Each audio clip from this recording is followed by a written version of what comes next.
PG welcome see you in PG point. आज के इस सेशन में हम बात करने जा रहे होंगे जो आपका चैप्टर है कार्य योजना 1992। ये आपका सेकंड लास्ट चैप्टर है इस बुक का, तो चीज़ों को अच्छे से समझते हुए चलिएगा। अगर अभी तक आपने एमसीक्यूज की प्रैक्टिस के लिए कोर्सेज नहीं परचेज किए हैं तो अपने फ़ोन में सबसे पहले ऐप इंस्टॉल करिए, प्ले स्टोर पर सर्च करिएगा पीजी पॉइंट, आपको मिल जाएगा। रेफरल कोड में पीजी पॉइंट डालिएगा। पासवर्ड में आप कुछ भी अपना पासवर्ड बना सकते हैं। अगर आप पासवर्ड इनकेस भूल भी गए हैं तो आप फॉरगेट पासवर्ड कर सकते हैं, अपना नया पासवर्ड क्रिएट कर सकते हैं। ठीक है। उसके अलावा अगर आप ऐप पे लॉगिन नहीं कर पा रहे हैं, कोई भी समस्या आ रही है, कुछ हो रहा है, तो आप हमें हमारी इंस्टाग्राम आईडी pg.official या हमारी मेल आईडी pg.100@gmail.com पे सूचित कर सकते हैं। आपकी समस्या का सभी समाधान वहाँ पर किए जाते हैं। ठीक है, तो आइए शुरू करेंगे आज का आपका चैप्टर। लेकिन उससे पहले हम आपको बताना चाहेंगे जो आपका पेपर 1 है, जो आपका पेपर 2 है, इन दोनों के कंप्लीट कोर्स लॉन्च हो चुके हैं। साथ में जो आपका पेपर 3 है उसके एमसीक्यूज भी लॉन्च हो चुके हैं। तो अगर आपको चाहिए तो आप कोर्सेज पे जाइए, पेड कोर्सेज पे जाइए, ई नोट्स पे जाइए, पेड ई नोट्स पे जाइए, आपको वहाँ पर सब कुछ देखने को मिल जाएगा। कल यानी कि 1 जून से आपकी हम शुरू कर देंगे एमसीक्यूज क्लास, 10 मिनट में 20 क्वेश्चन रोज शाम को 7 बजे। तो वो क्लास देखना आप नहीं भूलेंगे। ठीक है। अब जैसे ही आपका ये पेपर 1 खत्म हो गया है, वैसे ही हम आपका इसके तुरंत बाद में पेपर 2 शुरू कर रहे होंगे। थ्योरेटिकल पोर्शन पढ़ना बहुत ज़रूरी है, चाहे आपका पेपर एमसीक्यूज मोड में हो, फिर भी एक एक क्वेश्चन का कहीं से भी बन सकता है। इसलिए प्रैक्टिस के लिए आप नोट्स खरीदिए, नोट्स पढ़िए, और उसके बाद में अगर आप क्लासेस ले लेते हैं तो ये मेरी रिस्पॉन्सिबिलिटी है कि एक भी क्वेश्चन आपका ऐसा नहीं होगा जो आपको ना आ रहा हो, अगर आपने चीज़ें अच्छे से पढ़ी हैं तो देखिए, भारत सरकार ने सन 1986 में राष्ट्रीय शिक्षा नीति की घोषणा की थी। आपको पता है, कल आपने इससे पहले वाले टॉपिक में पढ़ा है ये बात। तो इस शिक्षा नीति में ये भी कहा गया कि प्रत्येक 5 वर्ष के बाद इस नीति का क्रियान्वयन और उसके परिणामों की समीक्षा की जाएगी। ऐसा नहीं है कि शिक्षा नीति बना करके चुपचाप बैठ गए। ऐसे समझो कि जैसे क्या आपके मम्मा खाना बना करके चुपचाप बैठ जाती हैं घर में, ऐसा तो नहीं है ना। खाना बनाती हैं, खाना बनाने के साथ में फिर कोई आता है तो उसको सर्व करती हैं, है ना, खाती हैं, खिलाती हैं। तो सेम उसी तरीके से ये बात हुई कि भैया ऐसा नहीं है कि नीति बनाने के बाद में चुपचाप आप बैठ जाएंगे।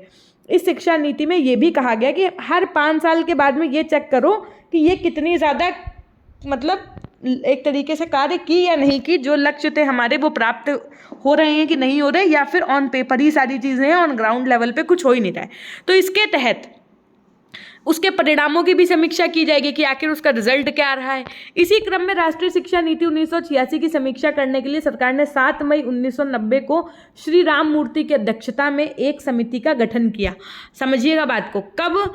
तो राष्ट्रीय शिक्षा नीति 1986 की समीक्षा करने के लिए सरकार ने किसकी अध्यक्षता में एक समिति का गठन किया? 4 ऑप्शन मिलेंगे तो आप क्या लगाएंगे? श्री राम मूर्ति की अध्यक्षता में एक समिति का गठन किया। कब किया अगर प्रश्न में पूछा जाए तो 7 मई 1990 को किया। ठीक है। अब जिसे आप लोगों ने क्या नाम दिया, जिसे आप लोगों ने किस नाम से जाना, तो राम मूर्ति शिक्षा समिति 1990 के नाम से जाना। इस समिति ने अपनी रिपोर्ट कब दी सरकार को? तो 26 दिसंबर 1990 को इन्होंने सरकार के समक्ष अपनी रिपोर्ट प्रस्तुत कर दी। इस समिति ने अपनी रिपोर्ट में कहा, क्या कहा कि 1986 के बाद शिक्षा की स्थिति जो थी वो खराब हुई है। मतलब इन्होंने ये नहीं कहा कि भैया जो राष्ट्रीय शिक्षा नीति 1986 थी वो कारगर साबित हुई। इन्होंने कहा कि वो खराब हुई है, शिक्षा की जो चीज़ें थी एजुकेशन से रिलेटेड वो अच्छी नहीं हुई हैं। तो समिति ने शिक्षा के संबंध में सार्वजनिक स्कूल प्रणाली, शिक्षा में वर्ग भेद, शिक्षा पर कम व्यय, भाषा, अनौपचारिक शिक्षा केंद्र, व्यावसायिक शिक्षा एवं रोजगार के लिए सिफारिशें की। आचार्य राममूर्ति शिक्षा समिति के प्रतिवेदन पर विचार भी नहीं शुरू हुआ था कि केंद्र की नई सरकार ने शिक्षा नीति की समीक्षा हेतु 1992 में जनार्दन रेड्डी समिति 1992 का गठन कर दिया। इन दोनों समितियों की रिपोर्टों के आधार पर 1992 में ही राष्ट्रीय शिक्षा नीति 1986 के कुछ संशोधन किए और संशोधित राष्ट्रीय शिक्षा नीति 1986 के नाम से प्रकाशित किया उसको।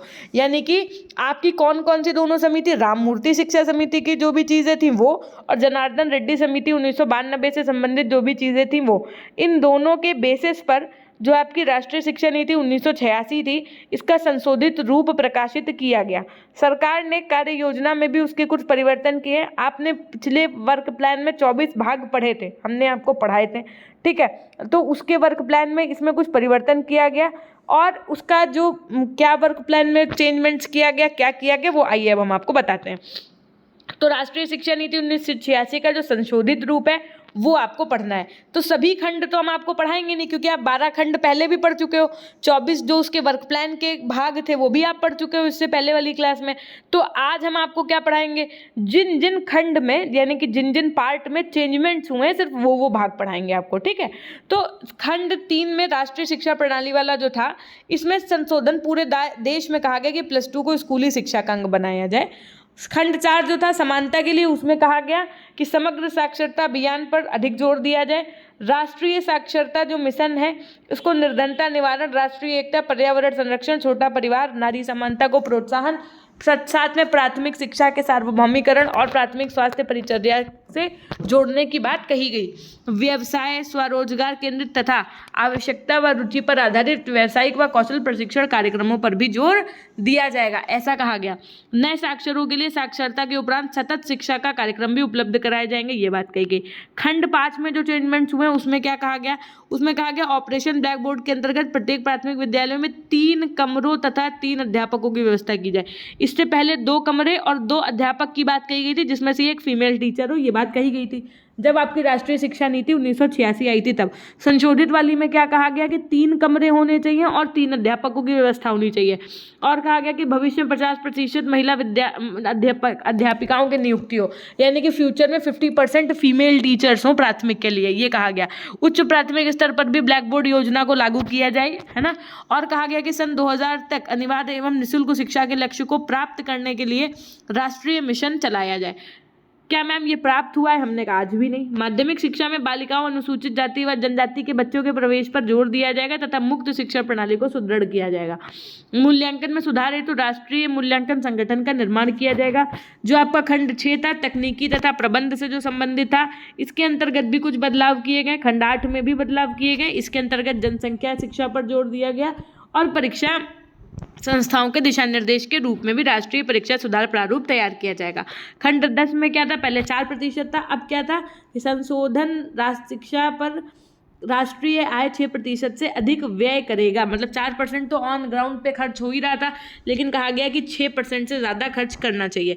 कार्य योजना 1992 जो था, इसमें क्या था, भारत सरकार ने संशोधित कार्य योजना 1992 को 23 भागों में क्या किया, प्रकाशित किया। 23 भाग कौन कौन से थे? पहला नारी समानता के लिए शिक्षा था, दूसरा अनुसूचित जाति जनजाति तथा अन्य पिछड़े वर्ग की शिक्षा के लिए था, तीसरा आपका अल्पसंख्यकों की शिक्षा के लिए था, चौथा आपका विकलांगों की शिक्षा के लिए था, पांचवा प्रौढ़ एवं सतत शिक्षा के लिए था, छठा आपका पूर्व बाल्यकाल परिचर्या एवं शिक्षा के लिए था, सातवां आपका प्रारंभिक शिक्षा के लिए था, आठवां आपका माध्यमिक शिक्षा के लिए था, नवां आपका क्या था, नवोदय विद्यालय, 10th आपका व्यवसायिक शिक्षा, 11th उच्च शिक्षा, 12th मुक्त शिक्षा, 13th मानव शक्ति नियोजन से संबंधित, 14वां आपका ग्रामीण विश्वविद्यालय एवं संस्थान से संबंधित, 15वां आपका तकनीकी एवं प्रबंध शिक्षा से संबंधित, 16th आपका अनुसंधान एवं विकास से संबंधित, 17th आपका सांस्कृतिक परिप्रेक्ष्य से संबंधित, भाषाओं के विकास से तथा जनसंचार एवं शैक्षिक तकनीकी, खेल, शारीरिक शिक्षा एवं युवा और मूल्यांकन प्रक्रिया में एवं परीक्षा में सुधार से संबंधित, अध्यापक एवं उनका परीक्षण और साथ में शिक्षा के प्रबंध से संबंधित आपके ये वर्क प्लान थे जो 23 भागों में प्रकाशित किए गए थे। अच्छा, पूछा जा सकता है जो आपकी जब नई राष्ट्रीय शिक्षा नीति 1986 आई थी तो उसमें कितने भाग थे? 24। इसमें कितने वर्क प्लान के भाग हैं? 23। याद रखिएगा। अब संशोधित राष्ट्रीय शिक्षा नीति के उन मूल्यांकन की अगर मैं बात करूं तो 300 जनसंख्या वाले क्षेत्र के स्थान पर 200 जनसंख्या वाले क्षेत्र में एक प्राथमिक स्कूल खोला जाएगा। 3 किलोमीटर की दूरी की जगह पर अब 2 किलोमीटर की दूरी के अंतर्गत उच्च प्राथमिक स्कूल खोला जाएगा, ऐसा कहा गया। ऑपरेशन ब्लैक बोर्ड योजना में 2 कमरों की जगह पर 3 कमरों और 2 अध्यापकों के स्थान पर 3 अध्यापकों की व्यवस्था की जाएगी। ऑपरेशन ब्लैक बोर्ड योजना उच्च प्राथमिक स्कूल में भी लागू किया जाए। साथ में स्ववित्त पोषित जो उच्च संस्थाएं हैं इनको भी मान्यता दी जाएंगी। तो इन संशोधनों के प्रभाव से प्राथमिक एवं उच्च प्राथमिक शिक्षा के प्रसार में तेजी आई। ब्लैक बोर्ड योजना से उच्च प्राथमिक स्कूलों को भी लाभ हुआ। साथ में 1992 से 2011 तक लगभग 70% उच्च प्राथमिक स्कूलों को ब्लैक बोर्ड योजना का लाभ पहुंचाया जा चुका है। दूसरी ओर उच्च शिक्षा के निजीकरण यानी कि प्राइवेटाइजेशन ऑफ एजुकेशन से उच्च शिक्षा जो थी, जो हायर एजुकेशन थी, वो महंगी हो गई है और उसका स्तर बढ़ने की जगह और गिर रहा है। सीधी सी बात है, आज डिग्रियां ऐसे ही बढ़ रही हैं। आज उच्च शिक्षा एक व्यवसाय बन गई है, बिजनेस से रिलेटेड बन गया। एकदम सही बात है, फीस ले लो, डिग्री बांट दो, है ना। तो जिससे क्या होता है, जो छात्र और छात्राएं इनका शोषण हो रहा है और इसे रोकने के लिए कोई प्रयास भी नहीं किया जा रहा है हालांकि, है ना। तो ये आपका था क्या, जो आपकी संशोधित राष्ट्रीय शिक्षा नीति 1986 आई, कार्य योजना जो आपकी 1992 थी, इससे संबंधित चीज़ें हैं। अब जो आपको पढ़ना है वो क्या पढ़ना है, NEP 2020, ये भी हम आपको करवा देंगे बहुत जल्द, है ना, नेक्स्ट क्लास के माध्यम से। ये आपका last but not the least हम कह सकते हैं। ये आपका ऐसा चैप्टर है जो आपके पेपर 1 में भी क्वेश्चन बनाएगा, जो आपके पेपर 2 में भी इससे संबंधित क्वेश्चन 110% बनेंगे। तो ये ऐसा कॉमन टॉपिक है, इसलिए आप इसको बहुत अच्छे से समझिएगा, है ना। तो जब आप एप्लीकेशन पे जाएंगे तो आप यहाँ पर देख पाएंगे आपको दोनों पेपर, यानी कि पेपर 1 के 1300 से ज़्यादा MCQ के साथ में 1 लीनियर नोट्स, और जो आपका पेपर कह सकते हैं कि 2 है, ठीक है, उसके आपके 700 से ज़्यादा MCQs के साथ में चैप्टर वाइज जो आपके नोट्स हैं वो अवेलेबल करवा दिए हैं कोर्सेज के सेक्शन में। मैम कैसे मिलेगा, तो हमने कहा सबसे पहले आप PG Point ऐप इंस्टॉल करो, रेफरल कोड में PG Point डालिए, पासवर्ड भूल गए तो फॉरगेट पासवर्ड करिए। जैसे ही आपका ऐप ओपन हो जाएगा आपको यहाँ पर क्या दिखेगा भैया, कोर्सेज का ऑप्शन दिखेगा। जैसे ही आप कोर्सेज के ऑप्शन पर क्लिक करेंगे आप नीचे आइएगा, पेड कोर्सेज में आपको दिख रहा होगा सामने, वैसे ही आपको क्या करना है, सी ऑल पे क्लिक करना है। जैसे ही आप सी ऑल पे क्लिक करेंगे तुरंत स्क्रॉल करिएगा नीचे की तरफ, जैसे ही आप आएंगे तो आपको यहाँ पर एकदम 2 ऑप्शन दिखेंगे नीचे की तरफ। एक तो पेपर 1 यहाँ पर आप देख पा रहे हैं साफ साफ पेपर 1, एक आपका पेपर 2 यहाँ पर आप साफ साफ देख पा रहे हैं पेपर 2। इन दोनों को आप ले लीजिए, इनके जो भी MCQs हैं उसके अलावा आपको कुछ और लगाने की ज़रूरत नहीं है, क्योंकि MCQs का एक बहुत बड़ा कलेक्शन हमने आपको दिया है, ठीक है। और MCQs की प्रैक्टिस करना बहुत ज़रूरी है थ्योरेटिकल पढ़ने के साथ साथ। थ्योरी की सभी क्लासेस हमने आपकी पेपर 1 की ऑलरेडी कंप्लीट करवा दी हैं, तो अब आपको करना कुछ नहीं है, ये सारी थ्योरी की क्लासेस देखनी है और इसके जो MCQs और 1 लीनियर वाले नोट्स हैं उनको रिवाइज करना है। उसके साथ में पेपर 2 की क्लासेस जब शुरू हो जाएंगी आपकी तो उनको देखना है, और साथ में आपके ये पूरे MCQs आपको सॉल्व करने हैं। इसके अलावा जिन बच्चों ने नोट्स नहीं देखे हैं उनको हम दिखा देते हैं। जैसे कि ये आपका पेपर 1 आपको दिख रहा है ना, उसी तरीके से पेपर 1 में आपको हर एक यूनिट के अंतर्गत लेसन भी दिख रहे होंगे ना, 1 2 3 4, L4 का मतलब लेसन 4, ठीक। तो जैसे कि चैप्टर 1 है तो चैप्टर 1 का जो संक्षिप्त में 1 लीनियर नोट्स है वो कुछ इस प्रकार का दिया हुआ है, ठीक है।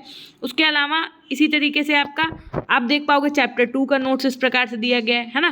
क्वेश्चन पूछा जा सकता है कभी कभी, उपनयन का शाब्दिक अर्थ क्या है, तो पास ले जाना है। इसी तरीके से आपको जो MCQs हैं वो इस फॉर्मेट में दिख जाएंगे, जो 1300 से ज़्यादा हैं आपके, कितने हैं, 1300 से ज़्यादा हैं, है ना। ये जो है ये आपके पेपर 3 के MCQs हैं, केवल MCQs अवेलेबल हैं अभी आपके पेपर 3 के। तो उसके लिए आप क्या करिएगा, कोर्स में अभी आप गए थे तब आप ई नोट्स के सेक्शन में उसके बगल में जाइएगा, पेड में आप क्लिक करिएगा, आपको उसके भी MCQs देखने को मिल जाएंगे, ठीक। जिन बच्चों को क्लास की प्लेलिस्ट नहीं मिलती है पढ़ने के लिए वो क्या करेंगे, अपने यूट्यूब पे चैनल का नाम सर्च करो PG Point, सर्च करने के बाद में आप उसको स्क्रॉल करो, आपको इस तरीके का दिखेगा। जैसे यहाँ पर वीडियो शॉर्ट्स लाइव दिख रहा है, इसके जस्ट बगल में आपको प्लेलिस्ट दिखेगा। यहाँ पर देखो इस तरीके से आपको प्लेलिस्ट दिखेगा। ये जो आपको दिख रहा होगा एक ये पाठ्यचर्या का विकास, ये आपका पेपर 3 है, आप इसकी क्लासेस करो आराम से। उसके बाद में यहाँ पर भारत में शिक्षा प्रणाली का विकास एवं इसकी चुनौतियाँ, तो ये जो आपको 18 क्लासेस दिख रही हैं ये अब ज़्यादा हो गई है ना, कम से कम 25-30 क्लासेस होने वाली होंगी। तो ये आपके पूरे पेपर 1 की क्लासेस हो जाएंगी, यहाँ से आप पूरी क्लासेस कंप्लीट वगैरह कर सकते हैं, ठीक है। उसके अलावा हम आपको एक जानकारी और भी देना चाहेंगे, अगर आपको कभी किसी चीज़ में लेने में या कोई भी समस्या आ रही है, एप्लीकेशन नहीं खुल रहा है या आप नोट्स लेना चाहते हैं नहीं कुछ हो पा रहा है, तो pgpoint100@gmail.com पे आप हमको मैसेज कर सकते हैं, या आप हमारी जो इंस्टाग्राम आईडी है, क्या है Instagram ID, PG Point official, है ना, यहाँ पर मैसेज कर सकते हैं। ये दोनों ऑप्शंस आपके सामने हैं। इसके अलावा अब जो क्लासेस होंगी, है ना, उनकी कुछ 1 लीनियर की PDF हम आपको दे देंगे। कहाँ पर दे देंगे, तो टेलीग्राम चैनल PG Point पे दे देंगे, तो आप वहाँ से भी जुड़ सकते हैं। कहाँ से, टेलीग्राम चैनल से, ठीक। ये थी एक छोटी सी जानकारी। पेपर 1, 2, 3 का कोर्स PG Point ऐप पे अवेलेबल है, ले सकते हैं आप। अब मिलते हैं हम आपसे नेक्स्ट क्लास के माध्यम से, which is the most important class, that is NEP 2020 for the both papers as well as paper 1 and 2, ठीक। तो करेंगे हम सेशन को यहीं से एंड। एक बार सेशन को शेयर करना, चैनल पर नए हैं तो सब्सक्राइब करना, लाइक एंड शेयर करना नहीं भूलिएगा। धन्यवाद।